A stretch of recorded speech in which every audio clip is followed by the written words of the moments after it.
आगे भगवान के अवतारों का वर्णन किया।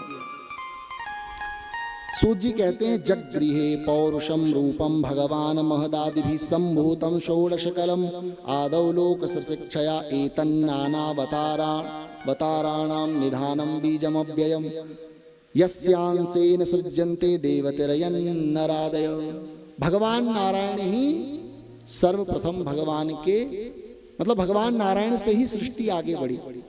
देवता, देवी, पशु, पक्षी ये सब भगवान नारायण के ही अंश हैं। ऋषि, मनु ये सब भगवान के अंश है। बस ये अंतर है, ईश्वर अंश जीव अविनाशी, हम भी तो भगवान के अंश है। बस अंतर इतना है, हम में वो अंश कम है, उससे ज्यादा देवी देवताओं में है, ऋषियों में है।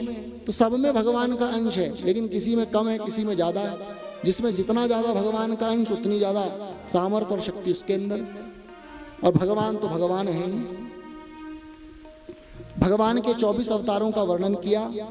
सर्वप्रथम भगवान ने ब्रह्मा के 4 पुत्रों के रूप में सनक, सनंदन, सनातन और सनत कुमार, इन 4 ब्राह्मण बालकों के रूप में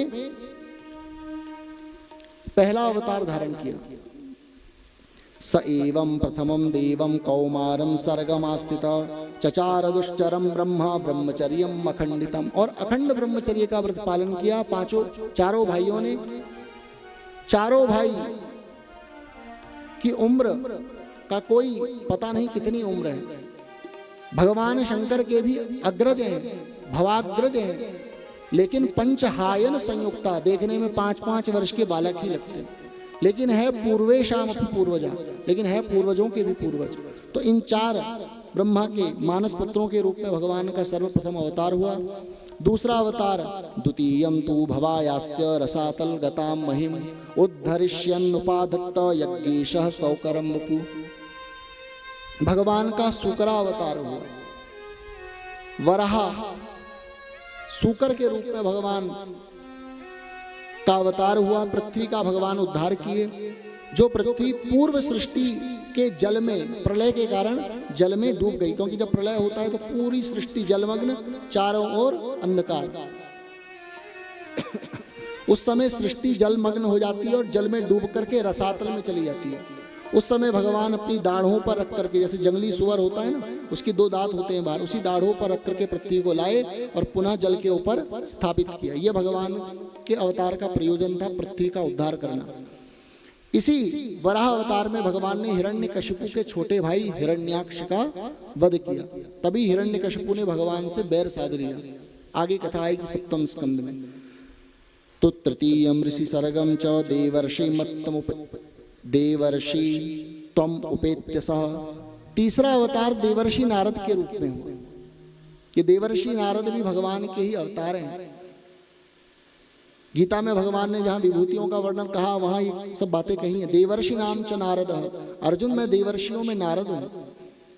और इस नारद के अवतार में भगवान ने तंत्रम सात्वत मा चष्ट नैष्कर्म्यम कर्मणाम गति, नारद पांचरात्र का उपदेश किया। 5 दिन 5 रात्रि के लिए भगवान नारायण का ही नारद जी के अंदर आवेशावतार हुआ। नारद जी भगवान के आवेशावतार हैं, ये सब जानना चाहिए। ये सब चर्चा कोई करता नहीं है। आवेशावतार। और उसी 5 दिन 5 रात्रि के दिन नारद जी ने नारद पांचरात्र की रचना कर दी, जिसमें मंदिर आदि का विधान है। मंदिर किस प्रकार मंदिर का निर्माण होता है, ये सब विधि का वर्णन नारद पांचरात्र में किया गया। आगे चौथा जो अवतार है, तुर्ये धर्म कला सर्गे नर नारायण ऋषि। धर्म नाम के महर्षि की जो पत्नी है मूर्ति देवी, उनके पुत्र के रूप में भगवान का नर नारायण ऋषि का अवतार हुआ। और यही नर नारायण ऋषि भगवान ने अपने इंद्रियों पर संयम करके कठोर तप किया। कहाँ किया? कहा बद्री वन में। जरा समझना इन बातों को। बद्री वन में कठोर तप किया। ये बद्रीनाथ जो हम कहते हैं, तो ये देखो, पहले तो हम कहते हैं बद्रीनाथ, जबकि बद्रीनाथ अशुद्ध है। बदरीनाथ, बदरीनाथ, बद्री नहीं, बदरी, बदरी नारायण, बदरीनाथ कौन से भगवान, कल भी बताया था, नर नारायण भगवान की तपस्थली है। वहाँ जो आप दर्शन करते हो, जिन्हें आप बोल तो देते हो ये नारायण है, ये कृष्ण है, ये राम है, ये नरसिंह है, लेकिन वास्तविक वो भगवान नर नारायण है, उनकी तपस्थली है, जो है नारायण के ही अवतार, और बड़ा भयंकर तप किया और आज भी वो तप कर रहे हैं। अच्छा, बद्रीनाथ क्यों कहते हैं? तो कहा जिस समय भगवान नर नारायण ऋषि बड़ा कठोर तप कर रहे थे, उस समय उनकी अर्धांगिनी लक्ष्मी ने सोचा कि भगवान इतना कठोर तप कर रहे हैं, धूप, गर्मी, बद्रीनाथ की ठंड, वर्षा, तो लक्ष्मी जी को दया आई और वही लक्ष्मी बेर के वन के रूप में वहां प्रतिष्ठित हो गई। वहां पहले बेर के वन थे, इसीलिए नाम पड़ा बद्रिका वन या बद्रिका आश्रम या बद्रीनाथ। तो जो बद्री के नाथ हैं, वो जो बद्रिका वन है, उसके नाथ यानी जो स्वामी है वही भगवान बद्रीनाथ यानी नर नारायण भगवान है। आगे भगवान का जो पंचम अवतार हुआ वो देवहूति कर्दम महर्षि, आगे तृतीय स्कंद में कथा आएगी।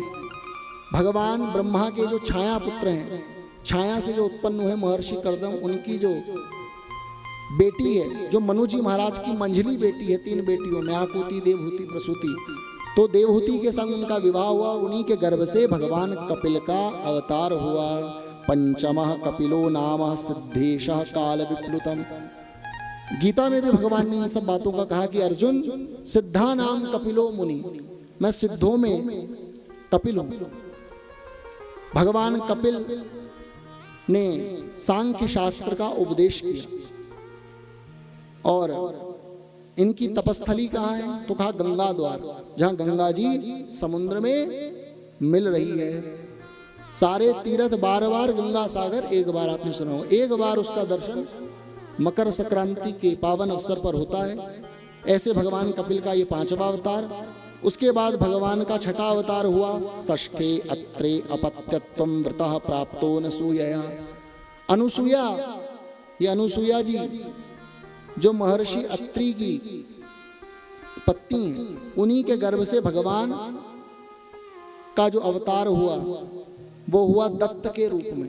भगवान दत्त विष्णु के ही अंश हैं, क्योंकि अत्रि के पुत्र हैं इसलिए नाम पड़ा आत्रेय। और दत्त और आत्रेय को मिला दो तो कहते हैं हम लोग दत्तात्रेय। दत्तात्रेय आपने सुना होगा, भगवान दत्तात्रेय भगवान। तो ये भगवान का 6ठा अवतार है। 7वां अवतार ततः सप्तम आकुत्याम रुचेर यज्ञो भेजायत। भगवान का यज्ञ पुरुष के रूप में अवतार हुआ। 8वां अवतार भगवान का अष्टमे मेरु देव्याम तु नाभेर जात उरुक्रमा। मेरु देवी के गर्भ से भगवान का ऋषभ देव के रूप में अवतार हुआ। ये ऋषभ देव जो हैं, इन्हीं को जैनों ने अपना प्रथम तीर्थंकर माना।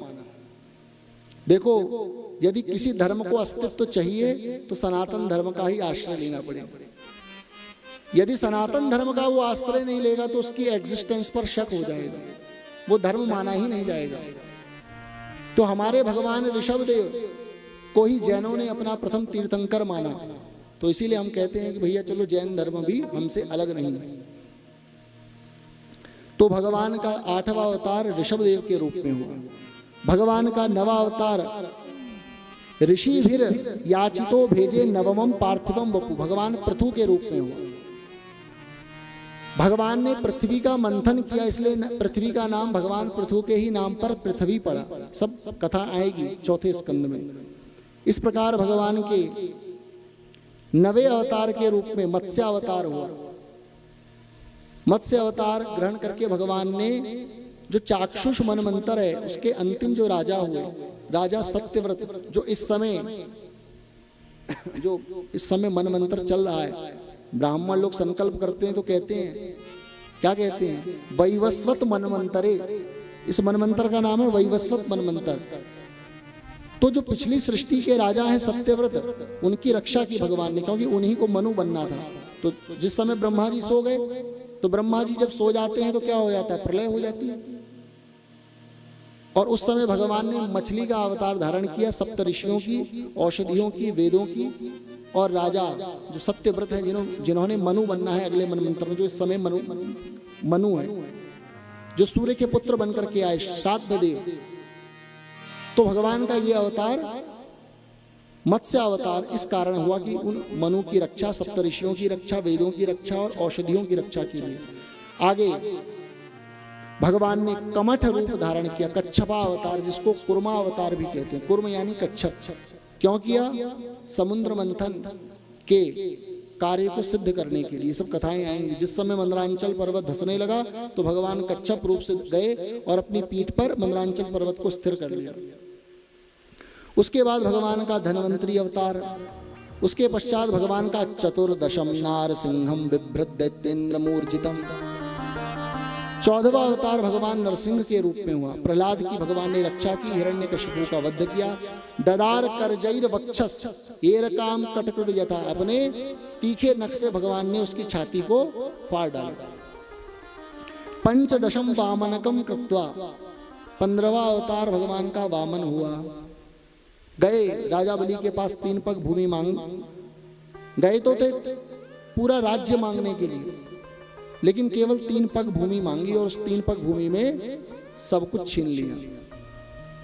इस प्रकार भगवान का 16वां अवतार जो हुआ वो परशुराम के रूप में हुआ।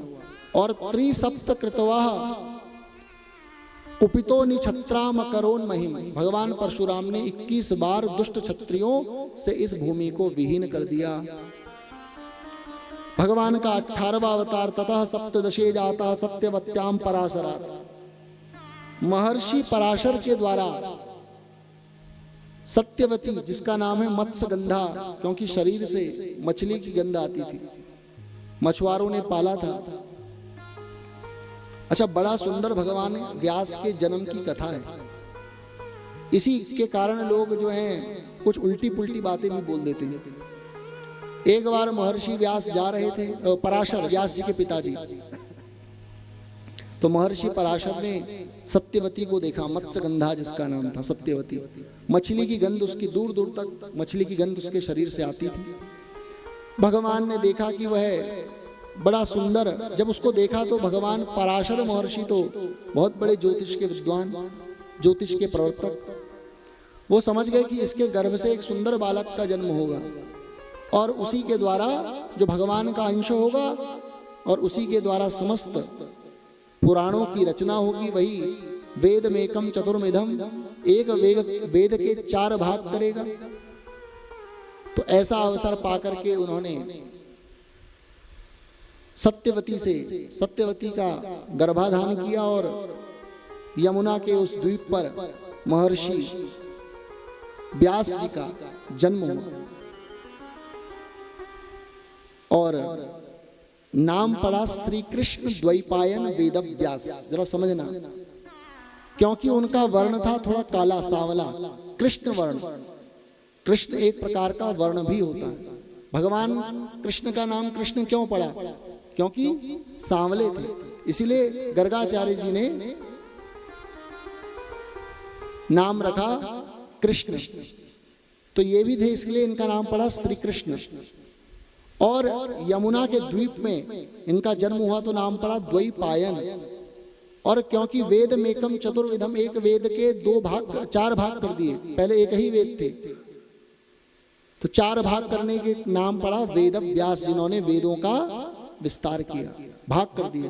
तो ये नाम पड़ा श्री कृष्ण द्वैपायन वेद व्यास। उसके बाद नर देवत्व आपन्न सुर कार्य चिकीर्षया समुद्र निग्रहादीनी चक्रे वीर्यान्यतः तत्परम। 18वां अवतार भगवान का मनुष्य के रूप में हुआ, रामा अवतार। और उस समय भगवान ने समुद्र का निग्रह किया, सेतु बंधन किया, जो समुद्र मार्ग नहीं दे रहा था। भगवान ने क्रोध किया, समुद्र प्रकट हुए और मार्ग दिया। भगवान ने सेतु का निर्माण किया और फिर जाकर के लंका में रावण आदि निशाचरों का नाश किया। उसके बाद भगवान के 19-20वें अवतार के रूप में बलराम जी कृष्ण। उसके बाद ततः कलौ संप्रवृत्ते सम्मोहाय सुरदुषाम बुद्धो नामना जनसुतः कीकटेषु भविष्यति। इस बात को भी सुनना, इन सब श्लोकों की व्याख्या नहीं होती कहीं। 21वां अवतार भगवान बुद्ध के रूप में हुए। लेकिन ये कौन से बुद्ध हैं ये जानो पहले। आज जिस बुद्ध को आप देखते हो, जो बौद्धों के बुद्ध हैं, वो हमारे बुद्ध नहीं हैं, वो सुयोधन पुत्र बुद्ध हैं, जो क्षत्रिय वर्ण में पैदा हुए। कहाँ? नेपाल, लुम्बिनी में। ये बातें जाननी चाहिए। ये सब विषयों पर कोई चर्चा नहीं करता। हमारे भगवान जो बुद्ध हैं वो ब्राह्मण कुल में उत्पन्न हुए। इस बुद्ध का जन्म कब हुआ? तो लगभग आज से 2500 वर्ष। और हमारे बुद्ध भगवान कब हुए? का जब इस बुद्ध का जन्म हुआ उससे 1500 वर्ष पूर्व ही हमारे भगवान बुद्ध इस धरा को छोड़ करके चले गए थे। हमारे भगवान जो बुद्ध हैं उनका अवतार हुआ ब्राह्मण के कुल में। और ये जो बुद्ध आप देखते हो बौद्धों के बुद्ध, ठीक है, ये बुद्ध ने साधना की। कहाँ पर? गया में स्थान है बोध गया, वहां पर पीपल के पेड़ के नीचे इन्होंने साधना की और बौद्धों के वो भगवान बन गए। लेकिन वो भगवान नहीं है, हाँ एक महात्मा कह सकते हो। जैसे एक व्यक्ति है शिरडी वाले, समझ रहे हैं? शिरडी वाले तो सनातनी लोग शिरडी वाले की भी आराधना करते हैं, जबकि शिरडी वाले से तो हमारा कोई संबंध ही नहीं है। भैया मुर्दे की आराधना करके क्या होगा? कुछ भी नहीं होगा। इन सब विषयों को जानना चाहिए। आराधना करो भगवान की, नारायण की, ज्यादा है भगवती की करो, भगवान शंकर की करो। लेकिन भूत प्रेत की तुम आराधना कर रहे हो, घूम फिर कर वही बात आ गई। जाकर के मजारों पे जब काम अपने देवी देवता से नहीं होता तो वहीं जाते हैं। इसका उत्तर भगवान ने गीता में दिया, कामैस्तैस्तर हृतज्ञाना प्रपद्यन्ते अन्य देवता। जरा सुनो ध्यान से। भगवान कहते हैं अर्जुन, कामना व्यक्ति को अंधा बना देती है। कामना के कारण व्यक्ति का जो ज्ञान है वो अपहृत हो जाता है। कामैस्तैस्तर हृतज्ञाना, आपके अंदर कामनाएं आई और वो ज्ञान, आपके अंदर का जो ज्ञान है उस कामना ने अपहृत कर दिया, ढक दिया। और फिर क्या करता है जीव? कामना को पूरी करने के लिए प्रपद्यन्ते अन्यान्य देवता, अन्य देवताओं की शरण में जाता है। इस देवी से काम नहीं हुआ तो वो देवी, फिर ये देवी, फिर वो देवता, फिर ये, फिर डाकिनी, पिशाचिनी, फिर श्रेणी वाला, फिर मुल्ला मौलवी, इस प्रकार से जाता रहता है, भटकता है। तो कामना व्यक्ति को अंधा बना देती। कामना के कारण व्यक्ति पाप करता है। काम एष क्रोध एष, काम क्रोध ये सब नरक के पंथ हैं, नरक के द्वार हैं। त्रिविधम नरकस्येदम द्वारम, ये नरक के त्रिविध द्वार हैं। इसलिए भैया इस कामना को त्यागो। कामना के चलते ही व्यक्ति इधर उधर भटकता है। आगे चर्चा आती है कि भगवान का जो 22वां अवतार है, जो अभी होगा, अभी हुआ नहीं, इससे पहले ही अभी कई कल्कि बन करके घूम रहे हैं भारत में। कहते हैं हम कल्कि हैं। अभी भगवान कल्कि आए नहीं। कल्कि का अवतार तो लिखा है 4 लाख वर्ष बाद होगा। अभी कलयुग की उम्र है 4,32,000।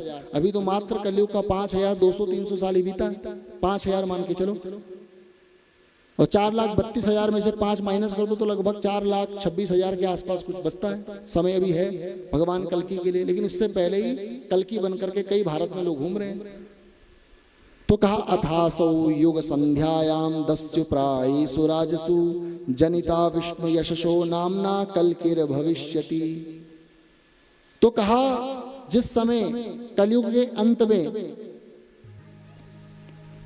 जितने भी राजा हैं वो दस्यु हो जाएंगे, लुटेरे हो जाएंगे, भ्रष्टाचारी हो जाएंगे, बलात्कारी हो जाएंगे, प्रजा का शोषण करेंगे। तो तब ऐसे दुष्ट राजाओं का नाश करने के लिए भगवान कल्कि कलिकाल के अंत में जन्म लेंगे। कहाँ लेंगे? कहा विष्णु यश ब्राह्मण के यहाँ। किधर? कहा संभल ग्राम। संभल ग्राम मुख्यस्य ब्राह्मणस्य महात्मना भवनो विष्णु यश कल्कि प्रादुर्भविष्यति। भगवान कल्कि का जन्म होगा। अपने देवदत्त नामक घोड़े पर बैठ करके आएंगे पूरी पृथ्वी पर। अच्छा, तलवार भी लेकर के आएंगे, पूरी पृथ्वी पर विचरण करेंगे और जितने भी दुष्ट हैं उनको मारकर पुनः सत्युग की स्थापना करेंगे। और ये अवतार कब होगा मैंने बताया, समय क्या है और इसके लक्षण क्या है, इनका भी वर्णन किया है। तो कहा यर्ह्यालये स्वपि सतां न हरे कथा स्युः पाखंडिनो द्विजना वृषला नृदेवा स्वाहा स्वधा वषड इति स्म गिरो न यत्र शास्ता भविष्यति कलेर भगवान युगान्ते। इन श्लोकों की व्याख्या नहीं करता, जरा गौर करके सुनना। यर्ह्यालये स्वपि सतां न हरे कथास्यु, जब सत लोगों के यहाँ, भगवान के भक्तों के यहाँ भी कथा नहीं होगी, पूजा पाठ नहीं होगा, भगवान के धार्मिक अनुष्ठान नहीं होंगे, यज्ञ कर्म नहीं होगा, सत्कर्म नहीं होगा। अभी तो खूब चकाचक हो रहा है, ब्राह्मणों की मौज है। अब ये बात अलग है कि कोई समाज ऐसा है जो ब्राह्मणों से चिढ़ता है। आजकल सरकारों ने भी ऐसा यूजीसी नाम का कानून लिया है, और जिस सरकार को आप समझते हो कि ये हिंदुओं की सरकार है तो आप ठगे जा रहे हो। इस पर विचार करना चाहिए। ब्राह्मणों को, सवर्णों को तो ठग रही है सरकार, इसलिए इन बातों को। तो जब भगवान के भक्तों के यहाँ भी कथा होने में, भगवान का पूजा पाठ होने में अर्चन आएगी, भगवान के भक्तों के यहाँ भी कथा वथा नहीं होगी। पाखंडिनो द्विज जना वृषलान देवा, ब्राह्मण पाखंडी हो जाएंगे। स्वाहा स्वधा वषड इति गिरोस्व न यत्र, कहीं भी स्वाहा स्वधा ये नहीं सुनाई देगा। अभी तो खूब स्वाहा स्वाहा पितरों का कार्य होता है तो पंडित जी सुबह सुबह स्वधा स्वधा करते हुए सब कानों में पड़ता है। लेकिन जब ये सब होना बंद हो जाएगा, शास्ता भविष्यति कलेर भगवान युगान्ते, तब कलयुग के अंत में भगवान पृथ्वी पर शासन करने के लिए आएंगे और दुष्टों का संहार करेंगे। तो ये सब लक्षण बताए हैं शास्त्रों में कि कब भगवान कल्कि आएंगे, समय भी बताया कब आएंगे। और फिर ऐसा नहीं है कि भगवान एक ही समय में जो है सतयुग की स्थापना करेंगे, भगवान को भी समय लगेगा। पूरी पृथ्वी, मलेच्छों के देश, जितने अंग्रेजों के देश है गोमांस खाने वाले, इन सबके यहाँ भगवान पूरी पृथ्वी पर भ्रमण करेंगे और अपने खड्ग, अपने देवदत्त घोड़े पर बैठकर अपनी खड्ग से संहार करेंगे, पुनः सतयुग की स्थापना होगी। तो ये भगवान कल्कि का अवतार है। उसके बाद आगे है कि अवतारा ह्यसंख्येया। सूत जी कहते हैं, सोनक जी, भगवान के अवतार ये मत समझना कि 22 हैं या 24 हैं। दशावतारों का वर्णन भी आता है अन्य अन्य पुराणों में। ये तो क्रम बताया आपको समझाने के लिए। भगवान के अवतार असंख्य हैं। अवतारा ह्यसंख्येया हरे सत्वनिधिर द्विजा, असंख्य अवतार हैं हे ब्राह्मणों। जितने ऋषि हैं, सुन लीजिए आप लोग। कई लोग कहते हैं अरे उस ऋषि ने तो ऐसा किया, वो ऋषि है, उसने तो ऐसा कर्म किया, एक अप्सरा आई और उसकी साधना भंग हो गई, ऐसा कार्य कर दिया, उसने अपनी बेटी के संग ऐसा कर दिया, उसने वो कर दिया। ये सब प्रश्नों का उत्तर भी भागवत में आगे आगे जब प्रवेश करेंगे। यहाँ तक कि भगवान कृष्ण के लिए कहते हैं भगवान ने रास किया, ऐसा किया, वो किया, वो सब भी सुनाएंगे। लेकिन ये जान लो कि ये ऋषि कौन है, मनु कौन है, मनु पुत्र कौन है, देवता कौन है, ये सब भगवान के ही अंश हैं। ऋषयो मनवो देवा मनुपुत्रा महोजसा, कला सर्वे हरेरेव स प्रजापतयस्तथा। ये सब भगवान हरि की ही कला है, उनके अंश हैं। और ये सब समर्थ हैं, और समर्थ व्यक्ति को दोष नहीं लगता, समर्थ को नहीं दोष गोसाई। आगे बताया कि एते चांस कलह पुंसः। अभी जितने अवतार मैंने आपको सुनाए, 22 अवतार, इसमें हंस और हयग्रीव को जोड़ दो 24। तो कहा एते चांस कलह पुंसः कृष्णस्तु भगवान स्वयं। ये सब भगवान के कला अवतार हैं, लेकिन कृष्ण तो साक्षात परम ब्रह्म है, भगवान है। कृष्णस्तु भगवान स्वयं, रामस्तु भगवान स्वयं। अब जरा एक बात भी यहाँ देखना, यहाँ तो केवल इतना लिखा है कृष्णस्तु भगवान स्वयं, और इस एक बात को पकड़ करके कुछ मत वाले हैं, भक्त तो हैं, भगवान कृष्ण के बड़े उपासक हैं, एक विशिष्ट संप्रदाय के भी हैं, लेकिन कहते हैं नहीं नहीं, हमारे कृष्ण तो बड़े हैं, राम जी छोटे हैं। फिर तर्क क्या देते हैं भागवत का ये श्लोक, कृष्णस्तु भगवान स्वयं, कहते हैं रामस्तु भगवान स्वयं थोड़े ना लिखा है। फिर एक और तर्क देते हैं, कृष्णा 16 कला के और राम जी 12 कला के। तो कहते 16 कला के हैं इसलिए कृष्ण श्रेष्ठ हैं और राम जी 12 कला के। गधों को ये सब पता ही नहीं। अरे भाई 1 किलो आटे से 12 लोई बना लो, 1 किलो आटे की 16 लोई बना लो। समझ रहे हो मेरी बात? 1 किलो आटे को गूंद करके आप 12 लोई बनाओ या 16 लोई बनाओ, है तो 1 किलो आटा ही।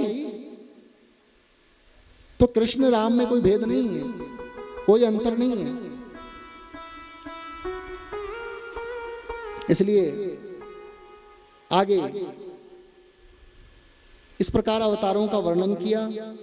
उसके बाद महर्षि व्यास के असंतोष की कथा आती है कि व्यास जी ने समस्त शास्त्रों का निर्माण किया, 17 पुराण लिख डाले, महाभारत जैसा इतिहास लिख डाला, वेदांत पर ब्रह्मसूत्र की रचना कर डाली। लेकिन इतना सब करने पर भी एक दिन व्यास जी खिन्न मन से अपने आश्रम सम्याप्रास, कहाँ बद्रीनाथ, वहां खिन्न मन से सरस्वती नदी के तट पर बैठे थे। तभी वहां नारद जी का आगमन हुआ और नारद जी ने पूछा कि पाराशर्य महाभाग, हे पराशर के पुत्र, भवतः कच्चिदात्मना परितुष्यति शारीर आत्मा